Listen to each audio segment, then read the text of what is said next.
What's going on, Tamers? So to start this off, let me hit y'all with a question really quickly. You ever wake up at like the crack of 6 a.m. and then the first thought in your mind is, I gotta rebuild Greymon. I just gotta do it. I just gotta get up. I gotta rebuild Greymon right now. Now is the perfect time for this. Just me? Is that really just a me thing? Yeah, it's fine. You know, I thought we could have a moment there, but you know, I figured it's fine. It's just me. It's fine. It's fine. It's fine. I understand.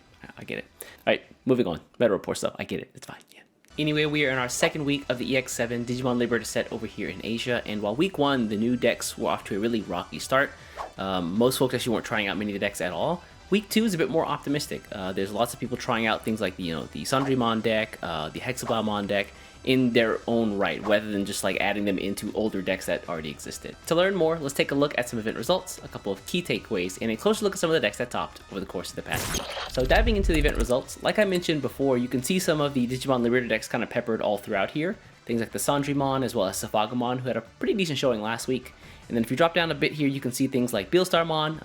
I know a lot of folks are really excited for a new version of her, with the notable exception of me, the #1 Beelstar hater on the internet, as well as things like Heavy Metal Dramon and Hexablaumon alongside Nature Spirits. It's good to see that a lot of players are experimenting with these decks a little bit more. I think the initial consensus was that the cards weren't that strong, and so they kind of got ignored, but it's good to see people taking that one extra look to see if there's anything they may have missed. Despite that though, it feels like the best performing EX7 deck is actually EX6's 7 Great Demon Lords, with just the addition of the Shoto Kazama Tamer has been a great success. However, outside of these results, it feels like things are mostly as they were back in BT17.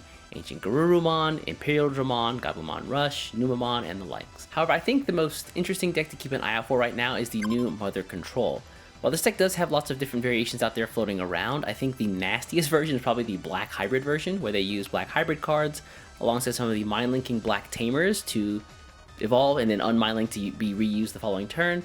They can force your opponent's Digimon to attack, and then they can use Ace cards to control the board alongside a bunch of Mother D Reapers who have blocker thanks to the Shoto Kazama Tamer.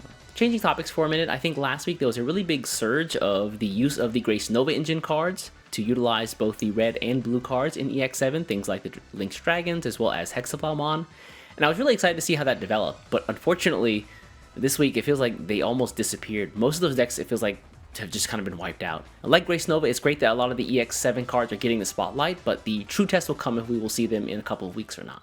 As we got a new Digimon Liberator comic released this week as of the recording of this video, that means I had to go through and take a look at the other Digimon Liberator protagonists in Arisa Kinosaki as well as Shumon. As you can see here, the picture taken by the card shop staff is what I'd probably consider the card shop normal in Japan, which basically translates to hot dog water. As a result, that means I had to painstakingly go through all of the cards in this image here and recreate the entire deck in DigimonCard.dev's website so it's actually readable. That being said, this deck opts to go with a more puppet aggro strategy, provides lots of low-level puppets in the form of course, the Shumon cards, which you see here, the new one from the Digimon Liberator set giving you cost -1, as well as the Searcher Shumon from the yellow starter deck, and then some of the new cards in the promo Shumon, who was, I guess, available before, but also the new Pawn Chessmon cards, which you see here and here on the other side, which allow you to draw cards either on destruction or deletion or whenever they're played. Like I mentioned before, the deck is focused on a aggro puppet strategy, and the way they do this is through the use of their Arisa Tamers. So the 3 cost 1 allowing you to play a puppet whenever one of your tokens or puppets is deleted, that's level 3. You can then combo that with the cost 4 Arisa Tamer, who lets you rest her whenever you play a puppet or a token and give it rush immediately.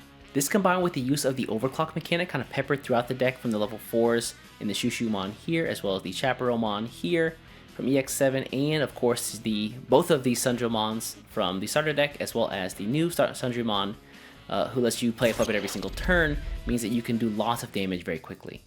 The deck also has some good defensive mechanics alongside all this offense, using the familiar tokens from the Cendrillmon, who gives your opponent's Digimon -3k when they're deleted, as well as things like the Saber Leomon Ace card from EX7, one of the Nature Spirits cards, who can rest 2 things and give them both -8,000 DP. And then if that wasn't enough, you can flexibly use the Shine Greymon Burst mode here to get more Tamers down on the board to generate more offense, while also, as the Ace, being able to give an opponent's Digimon -DP.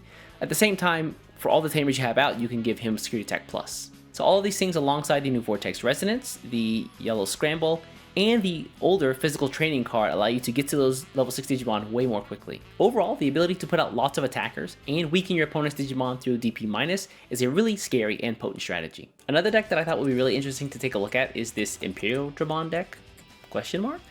Unfortunately, the quality of the photo is again pretty Sukamon status, and so I had to recreate this one on DigimonCard.dev again. So thank you Card Shops for making my job this much harder. But what's really cool about this deck is that it's less of like Imperialdramon and more of like a really good Imperialdramon toolbox. Of course, it used the lower end of the Imperialdramon cards as an engine to get to your level 5s and 6s very quickly, utilizing things like the Veemon, which you've seen before for search, as well as a couple copies of the Wormmon. You'll notice there's a bit of a slant more toward Veemon cards, and I think that's because the level 4s, they've got lots of things like Lydramons, as well as, it's Lydramon. All this time I thought it was Rydramon. Hot dog. Japanese pronunciation at its finest. Anyway, at the level 4 here, you've got things like the Lydramon alongside things like the Magnamons here, and Veemon coming from these cards gives them a bit of a discount at -1 evolve cost, rather than the 4 you have to pay here, or the 3 from the Lydramon itself. And so once you get to your level 5s, you have some pretty nice offense in the Paildramon here, as well as really nice partition, alongside things like the old Chimeramon here, which we'll talk about in just a moment. But the level 6s here is where things get really scary. You've got lots of really good options, things like Hexablaumon to get over stuff that's bigger than your blue stuff, by just having more sources inherently, alongside things like the Vicomon Ace, who can de-digivolve, something that's really nice for blue, again, to keep your opponent's Digimon weaker. Additionally, they also run copies of the Imperialdramon Fighter mode. While you don't have any Dragon modes in the deck, the Fighter mode also just has some pretty decent removal without the need of the Dragon mode, and so use him mostly for, I assume, the defensive plays here, alongside the invincible power of Magnamon X Antibody. I know you folks are getting your hands on this guy in the West, and you already can see how strong this card really is. Coming back to the Chimeramon here for just a moment, I want to highlight the use of this card alongside something like Heaven's Judgment. Considering this deck has pretty much every color except purple in it, Heaven's Judgment is a complete board wipe for this deck. Wait, how much actually? Hold on, like, now that I think about it, how much actually is that? You get, what, 6,000 for the card itself, and then you get 6,000 for every color, so 6, 12, 18, 24, 30, god dang, 36,000. That's wild. Oh wait, is it higher than that, considering you also get the white from Chimeramon? 42 grand? Yo.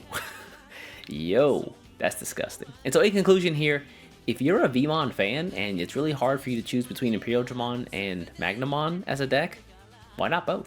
Each week I allow my champion tier and higher YouTube members to vote on decks they'd like to see me cover in these Meta Report videos. And this week, of the 4 decks chosen, they voted in nearly 60% to see the new Heavy Metal Dramon. If you'd like to see decks that you're interested in make it into these Meta Report videos, consider becoming a champion YouTube member also. That being said, thank you so much again to all the folks out there who do help support the channel, and let's take a look at Heavy Metal Dramon. And so at this point I feel like I've already done the other 2 decks in DigimonCard.dev. I feel like I should just do the last one as well, and so I did just that. What you see here is the photo taken by the card shop, but then I've gone through and actually made it in a more readable format here on the website. For the uninitiated, Heavy Metal Dramon is an aggro-focused purple deck that wants to get all of your cards from your hand into the trash and keep your hand size at 4 or less for greater effects. Now, while it might seem scary to keep a hand size that small, especially in a game like Digimon that doesn't have any hand size limits, the level 2 Yaemon, as well as the Digimon Liberator tamer Yuki, allow you to essentially use your trash as a second hand by digivolving into dragons or evil dragons. And because most of the cards in this deck do fit that typing, you essentially get access to most of your trash in this case. Additionally, this deck also provides lots of cards that are just really easy to throw away.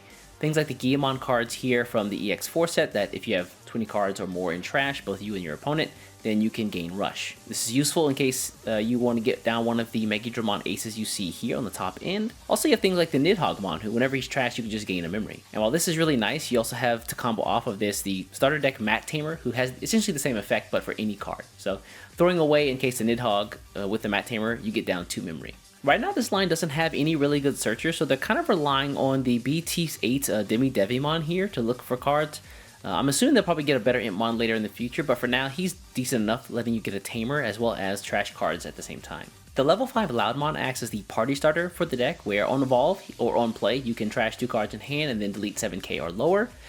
Again, with the Megidramon Ace under him, that threshold goes much higher, so I believe it's 12,000. He's 5,000, right? Yeah, 5,000 additional deletion. But more importantly, on Inheritance, the Loudmon here is going to give you all of your Dark Dragon and Evil Dragon Digimon security attack +1 on the field while you have 4 less cards in hand. This plus something like one of the Megidramon Aces means you can swing for 2 immediately with him, and then you can destroy him with something like your Calling from the Darkness option card here. and then use his effect to pull back a Veemon, who can then swing again for 3 checks in a single turn. On top of the Megadramon Ace here, you've also got the poster boy of the deck, or of the, I guess, archetype, Heavy Metal Dramon here, who also lets you trash 2 cards and then delete something with less DP than him, and at 13,000 plus 2,000 from maybe one of the Goblimons or from the Impmon itself in Inheritance, that threshold goes even higher. Additionally, at the end of every single turn when he's on the board, you can play an Evil, Dark Dragon, or Evil Dragon type Digimon with a play cost of 8 or less. Unfortunately, for every card in your hand, that threshold gets lower, so you're typically looking at maybe like a 4 cost Digimon in this case, and a lot of times that's usually just going to be the Eismon Scatter Mode here, who, surprisingly, to me, I also just found this out, is a Dark Dragon and not just like unidentified, like a shadow or shade or whatever might be more thematically fitting. He's an actual dragon. Did anybody else know this? Or was it just me that missed out? A couple of question marks in the deck for me are the 2 copies of the Beelzemon. Beelzemon with Rush is fantastic, DDigivolve is also really good, and trashing 4 cards from the top of your deck seems kind of nice for this deck as a whole. But I don't know if the Rush is actually that useful, because it seems really difficult to get from level 5 into a level 6 in the same turn that it's played without passing the memory over. Maybe it's possible. If I'm missing something, please let me know in the comments below, because I'd love to learn more. Additionally, I like the idea of the Gallantmon Crimson mode here to close out games. Because you're tossing so many of your own cards into the trash, he just inherently gets stronger. I am a little worried though, because if you do end up milling him or having to throw them in the trash, there doesn't seem to be any way to get him back. Keep in mind that Calling from the Darkness only allows you to pull back purple Digimon, and so he is essentially off the table. And while he's a really great closer for the deck, I think it might be difficult to use him very often, especially because there's only 1 copy of him here. I think maybe something more like the starter deck Metal Garurumon, who can trash cards, also gain memory, so you can steal turns, might be useful.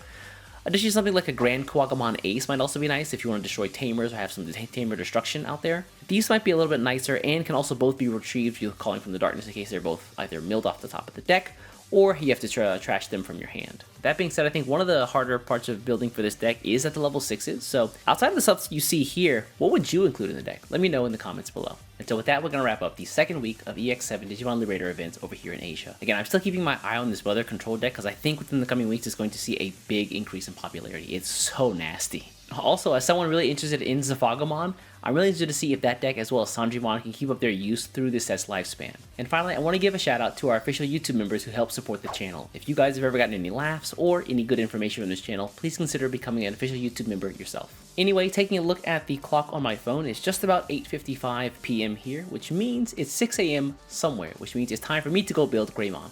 I'm gonna get out of here. Before you get out of here, do me a favor, hit the subscribe button, and I'll catch you in the next one. Take care.